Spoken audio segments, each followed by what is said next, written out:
Bonjour à tous, c'est Zimbabwe. On se retrouve pour une nouvelle vidéo de qualité qui va répondre à l'actualité. Parce que oui, en ce moment, quand on parle tout le temps du Tour de France, je me suis dit, je vais faire un truc qui fait des vues, je vais parler du Tour de France. Et oui, parce qu'il y a pile 113 ans, non, il y a 116 ans, voilà, Maurice Garin remportait donc le tout premier Tour de France, voilà, qui a eu lieu en 1903. Bon, c'était un Tour de France un petit peu moche, hein, étant donné qu'on faisait pas, on n'allait pas trop à l'est, hein, parce que bon, déjà faut se rappeler que l'est c'était un peu, c'est un peu plus petit qu'avant.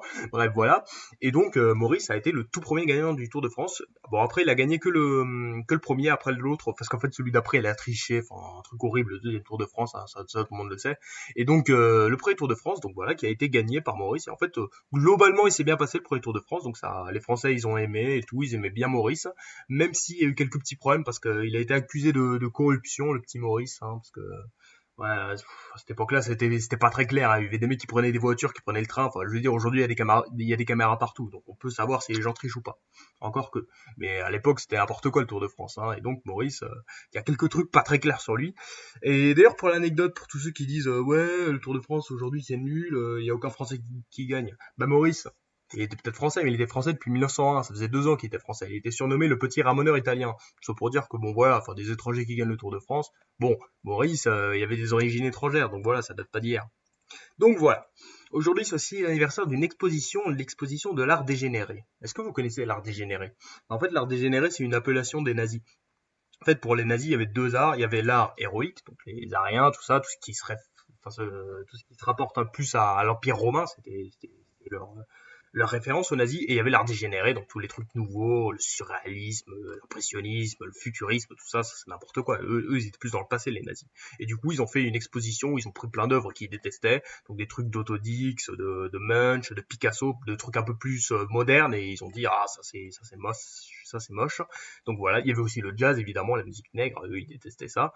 Et en fait le truc c'est que ça a bien marché, il y a eu beaucoup de succès, mais en fait peut-être un peu trop pour Goebbels parce qu'en fait il commençait à voir en fait que les gens, les Allemands qui venaient voir ça, en fait leur but c'était de leur dire ça c'est de la merde, c'est horrible. Et les Allemands en fait ils commençaient à un peu aimer. Du coup Goebbels il a pas trop aimé, et du coup il a pas tardé à la fermer. Bon voilà, je trouve toujours ça marrant quand même comme exposition qui au final a du succès, hein. Ça prouve que bah oui, hein, faut pas tout le temps rester dans le passé, hein, tout ce qui est surréalisme, futurisme, et ben ça plaît aux gens. Voilà.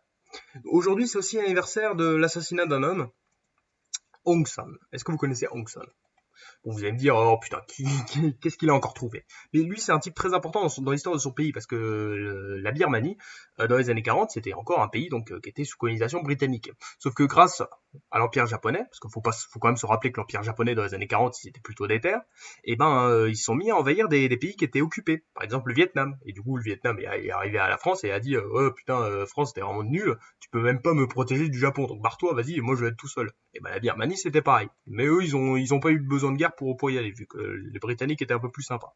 Et donc voilà, il était devenu le chef de son pays, Aung San, à 32 ans, c'était cool. Le problème, c'est qu'il s'est fait assassiner par son ancien premier ministre, donc un certain Ousso, donc bon, qui s'est fait tuer après, évidemment, mais enfin c'est quand même coup dur pour lui, quoi, pour un homme qui s'est battu pour son pays et qui finit un peu comme une merde, hein.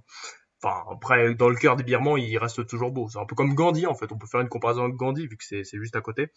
Et donc voilà.